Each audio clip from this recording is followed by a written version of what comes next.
Assalamualaikum warahmatullahi wabarakatuh.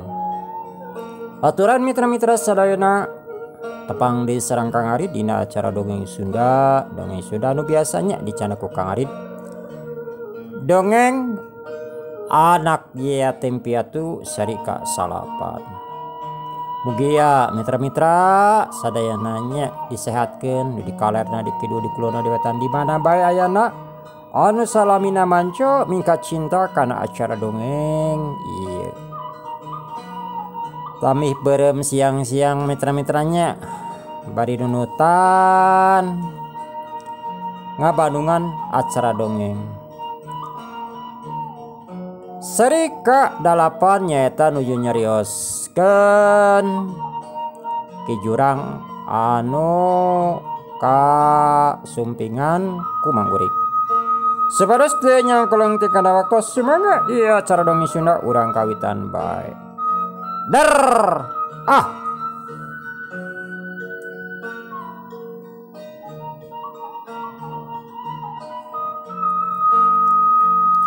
Atuh Ki Jurang meuni calohok. Ningali eta kantong duit. Kituna teh gancang ditampanan. Baripok nyarita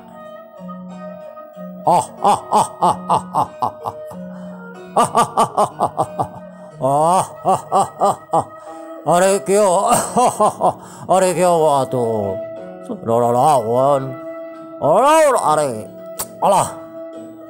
are nampa duit ba sano mung nah ai ku duit ba hayam ge tina hayam bisa jadi entong. Ayo urang indit tadi tuh kuring sanggup anggup naon ge hari ge duit ba bisa mulus urusan teh gitu cek Ki Jurang.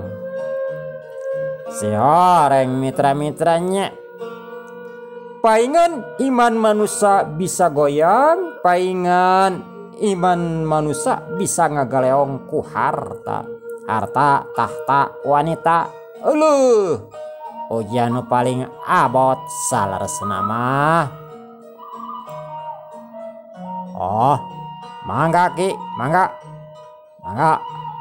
turun pisan gitu cek Mang Urik. Mang Urik meuni bungaheun tan tadi nama harapan teh katingali nama cenah pasti Ki Jurang bungeun tapi ari geus dibere duit mah daekeun Mang Urik bungah lain dikieuna Ki Jurang daek dipentaan dulung ku manehna. Anu saterusna tilualana terus arindit nuju ka kampung Cihonje nyaeta ka imahna Mang Urik. Lempangna gagancangan lengkahna ngagardi dahayang kira gansang nepi dahaream cenah ari kapeutingan di jalan mah pang nama ari ku peuting mah padawan nu dagang warung ge moal nu muka benten sareng ayeuna mitra bade tabu sabaraha ge warung teh aya nu 24 jam nonstop ari kapungkur mah boro-boro setengah genap teh tos narutup warung kapungkur mah kana jam 12 peuting Mang Urik Mang Kohok jeung Ki Jurang geus narepi ka imahna Mang Urik.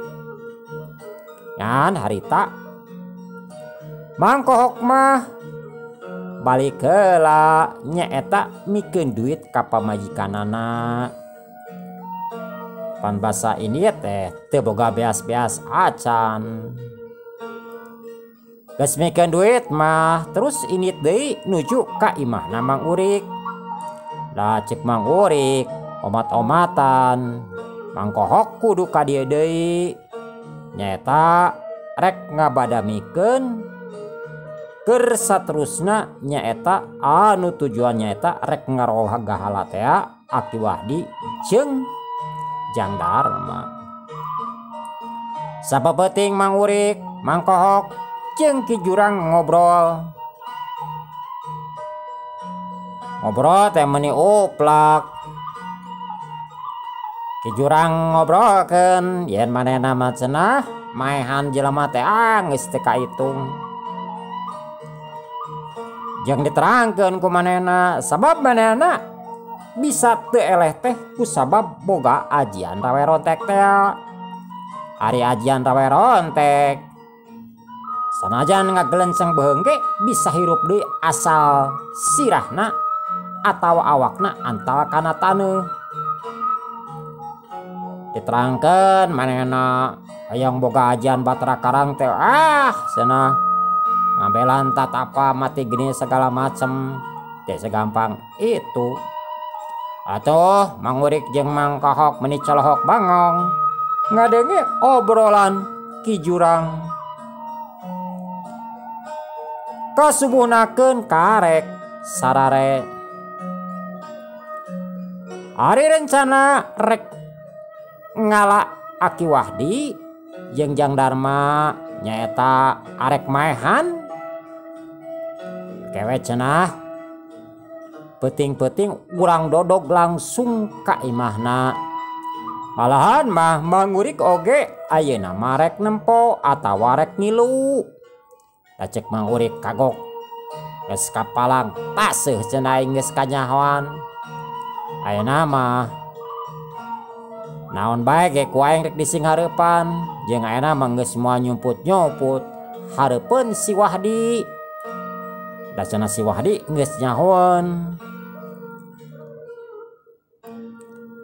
Kana jam 10 beurang aya anu datang kateun Mang Urik. Nyaeta utusan ti kalurahan. Eta utusan anu saterusna mikeun surat ti palurah. Pok eta utusan nyarita. Tah, kitu Mang Urik. Jantan Mang Urik diaturan linggih ayeuna pisan di kalurahan.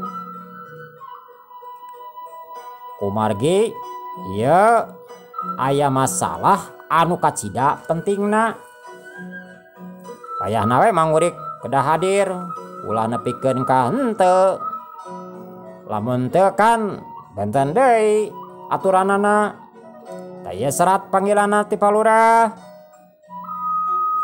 Jantan ku penting-pentingna Mang Urik kedah menghadap ka kalurahan teh serat ongkoh ku caresan ongkoh. Tak kitu Mang Urik kitu cek eta utusan.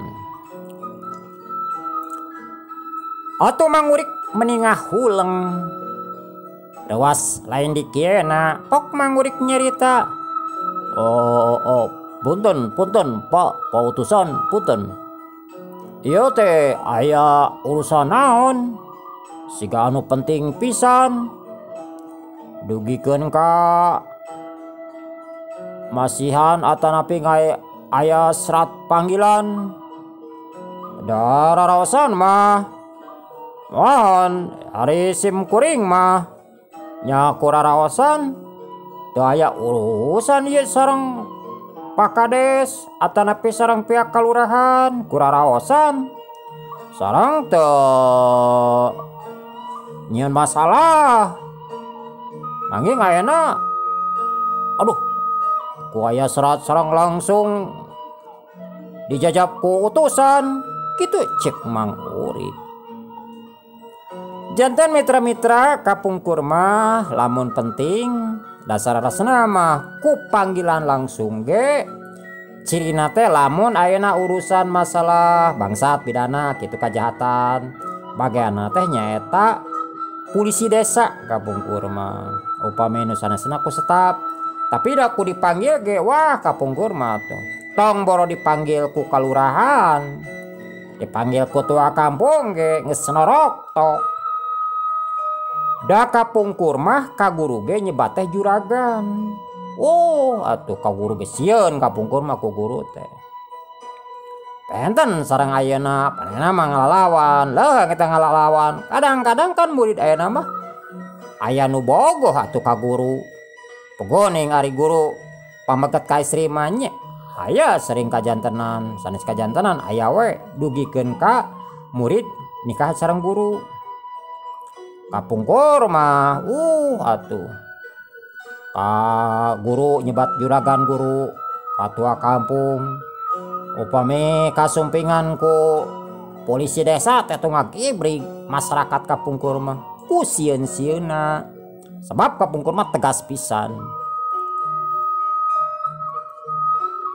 Pok eta utusan nyarita, kieu Mang Urik. Yen palurah kadongkapan ku Aki Wahdi, palebe, patua kampung sareng ku Pak RT. Ari anu maksana nyaeta bade nguruskeun atawa urang nyelesaikeun masalah harta kagungan Jang Darma. Tak kitu ari anu sakaterang abdi mah kitu cek eta utusan. Atuh ngadenge kitu Mang Urik bangetna ngadak-ngadak tias sepa siga eueuh getihan. Awakna ngadak-ngadak leuleus nahnai.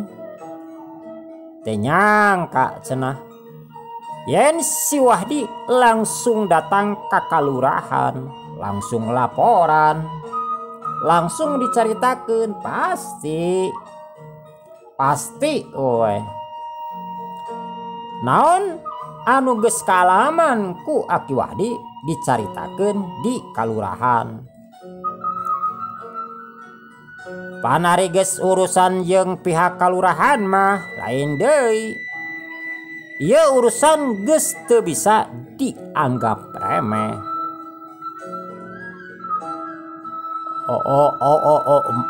Mangga Pak, mangga.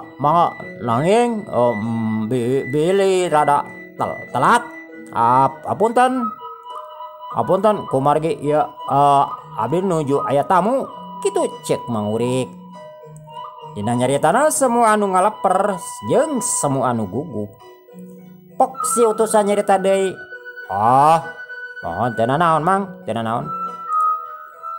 Nanging pamitiasa mah ulah telat teuing. Nya kumargi kan di kelurahan mah tos ngarumpul atuh. Diusahakeun ulah lami teuing. Ulah dugikeun ka palurah ka dieu. Kitu cek utusan setengah ngancam. Mangga Pak, kitu cek Mang Urik deui. Anu saterusna eta utusan pamit. Terus indit timahna Mang Urik nuju ka kelurahan rek laporan ka palurah. Hari-harita Mang Urik sajongjongan mangahuleng.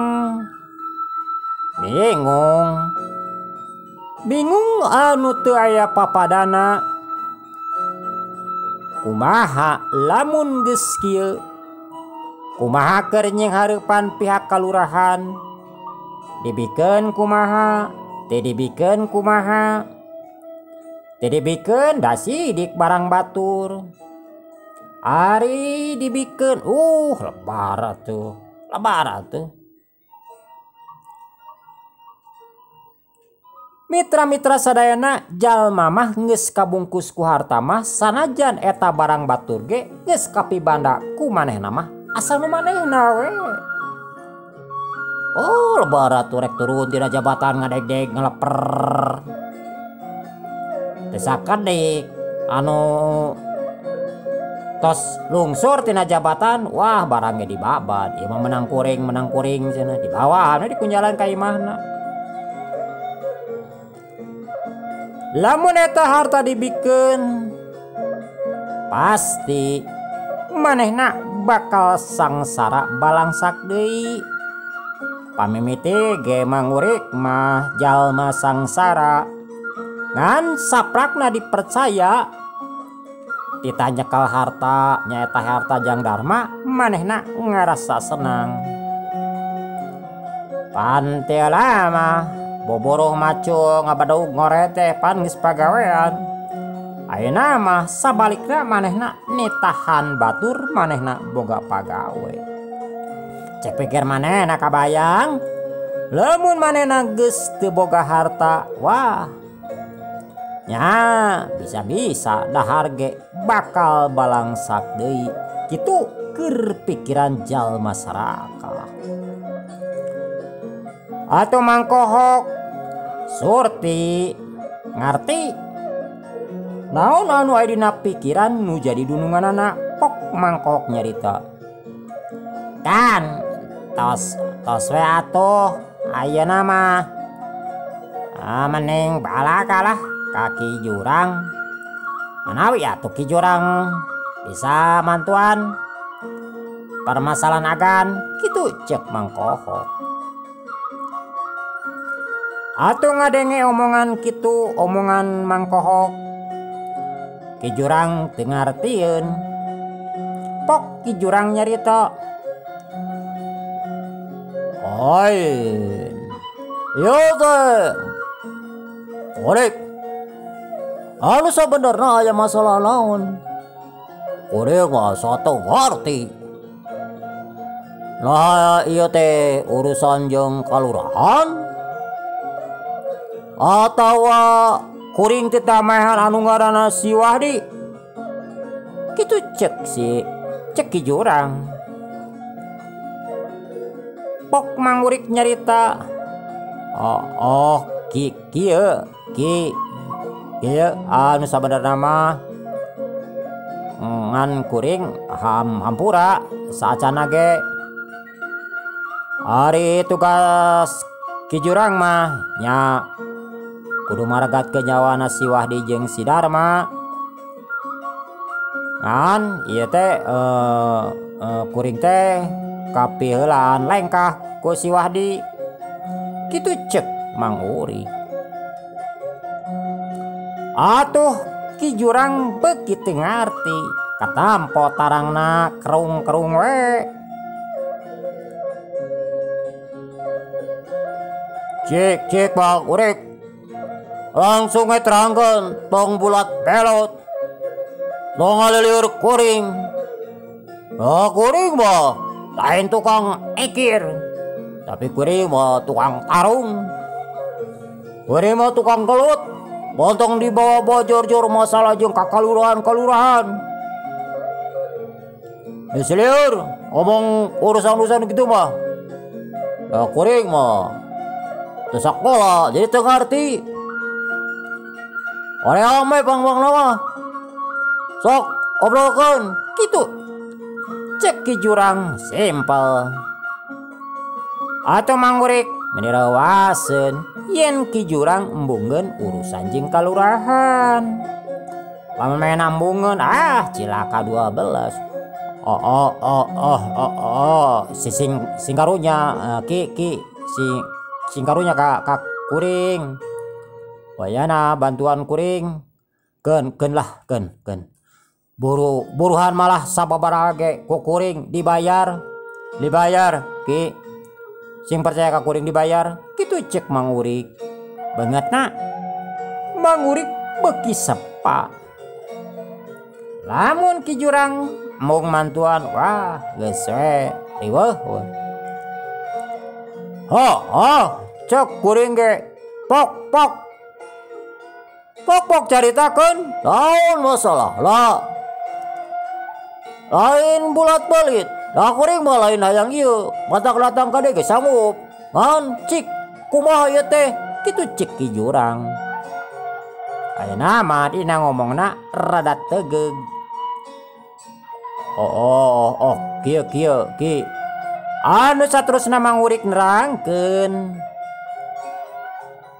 anu saujratna tapi loba anu dipindingan ge. Pang nama pokokna mah anu goreng-goreng we. Yen manehna katitipan harta kudu jadi lanceukna. Ngan cenah lanceukna ayeuna geus maot. Tinggal budakna. Kusabab budakna leutik keneh cenah tanah teh ku kuring. Tah ayeuna tanah atawa harta teh rek dicokot deui ku alona anu ngaranna nyaeta si Darma. Ngan cenah kajadian tanah dicokot teh ku gara-gara mah cenah si Wahdi. Si Wahdi we anu nyeun masalah bibit rurujit indung rurusuh. Matak cenah kuring hayang ngojoran ka ngaran si Wahdi ge dalam teu babengok aki-aki goreng patut mah cenah. Da moal mungkin cenah alo kuring da masih kene bolon atuh karek ge cenah 12 tahun moal hayang tanah. Anu ngaranna si Wahdi ge cenah anu jadi indung rusuh dalamun ngaranna si Wahdi tetelat mah moal ujug-ujug ka kalurahan. Telat kanu harti teu kaburu ka kojoran. Lamun kuring teu waka bebeja kanu sajen mah cenah lamun kuring geus apal we cenah ka kijurang, ku kijurang mah langsung diperenan. Tapi ayeuna mah geus dianggap telat. Kumaha we alusna keur nying hareupan ieu masalah. Oh kitu Ki anu sajelasna mah. Kitu cek mangurik anger we, mangurik mah nyalahkeun batur. Kasup nyalahkeun Aki Wahdi, nyalahkeun Jang Darma. Jelema geus kandal kulit beungeut mah kana lain ku daki. Kana ku teu gablek ku kaera. Atuh Ki Jurang rada ngahuleng sabab 1000 kali manehna jawara tapi ari keur nying hareupan pamarentahan mah komo ieu tingkat kalurahan manehna ge rada bingung oge. Pok Ki Jurang nyarita, "Ari ceuk kuring mah kieu mokorik. Geus we sanggupan. Yen ieu tanah jeung harta kabeh arek dibikeun. On menta waktu saminggu. Nya alasan mah naon we rek beberes heula naon heula lah kumaha. Da ari ekol mah eueuh musimna jengkol aya musimna teh. Dina waktu saminggu ieu anu ngaran si Wahdi jeung si Darma urang kojoran. Lah sok pamikir kuring mah. Lamun si Darma kojor tangtuna eta harta moal ka mana lompat pasti urang ka maurik sabab deui dulurna kitu ari cek pikiran kuring mah. Kecuali lamun maurik buka dulur buka kalona 2-3 tau gitu maurik atuh ngadenge omongan kitu mangurik meuni curing hak. Bener oge cenah. Mun menta waktu saminggu bari neangan jalan. Nya saminggu teh kojoran we cenah. Si Wahdi jeung si Darma pan beres. Pok mangurik nyarita. Aduh. Nuhun Ki. Kuring satuju pisan. Anwayana dina ngojoran si Wahdi pangpangna ngojoran si Darma kudu rada lantip pe ulah nepikeun ka toyan ku warga mau ku urang kalurahan mah bisa cilaka kudu lantip pe kitu cek Mang Uri. Atuh morik ari ngaran maen mah rek bebeja sarojong nu gelo. Urang kudu rapi, urang kudu tartib. Kan bae kajian penting-penting urang ngadodog gawe masih Wahdi kitu cek Ki Jurang. Ya ayo atuh ayeuna mah urang ka kalurahan lainna naon. Lamun lila-lila teuing tangtuna ge urang kalurahan curiga. Sabab lamun kuring telat pasti anu bakal datang ka dieu palula langsung. Jeung ayeuna mah sep waktosna we